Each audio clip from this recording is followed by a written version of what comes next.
बहुत समय पहले की बात है। एक राजा को उपहार में किसी ने बाज के 2 बच्चे भेंट किए।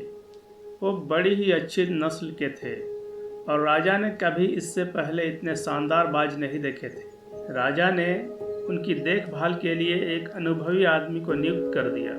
कुछ समय पश्चात राजा ने देखा कि दोनों बाज काफ़ी बड़े हो चुके थे और अब पहले से भी शानदार लग रहे हैं। राजा ने बाज की देखभाल कर रहे आदमी से कहा, मैं इनकी उड़ान देखना चाहता हूँ, तुम इन्हें उड़ने का इशारा करो। बाजों की देखभाल करने वाले आदमी ने राजा की आज्ञा पाकर दोनों बाजों को उड़ने का इशारा किया। इशारा मिलते ही दोनों बाज उड़ान भरने लगे, लेकिन एक बाज तो आसमान की ऊंचाइयों को छूने लगा, पर दूसरा कुछ ऊपर जाकर वापस उसी डाल पर आकर बैठ गया जिस पर से वो उड़ा था। यह देख राजा को कुछ अजीब लगा। उसने बाजों की देखभाल करने वाले से पूछा, क्या बात है?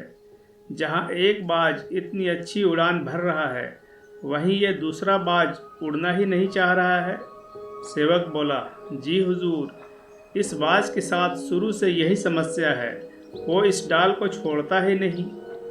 राजा को दोनों ही बाज प्रिय थे और वो दूसरे बाज को भी उसी तरह उड़ता देखना चाहते थे।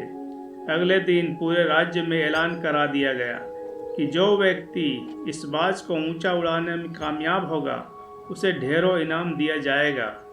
फिर क्या था, एक से एक विद्वान आए और बाज को उड़ाने का प्रयास करने लगे, पर हफ्तों बीत जाने के बाद भी बाज का वही हाल था। वह थोड़ा सा उड़ता और वापस डाल पर आकर बैठ जाता। फिर एक दिन कुछ अनोखा हुआ। राजा ने देखा कि उसके दोनों बाज आसमान में उड़ रहे हैं। उन्हें अपनी आंखों पर यकीन नहीं हुआ और उन्होंने तुरंत उस व्यक्ति का पता लगाने को कहा जिसने ये कारनामा कर दिखाया था। अगले दिन दरबार में एक व्यक्ति आया। वह व्यक्ति किसान था। दरबारियों ने बताया कि उसी ने बाज को दूसरे बाज की तरह ऊंचा उड़ाने में कामयाबी हासिल की है।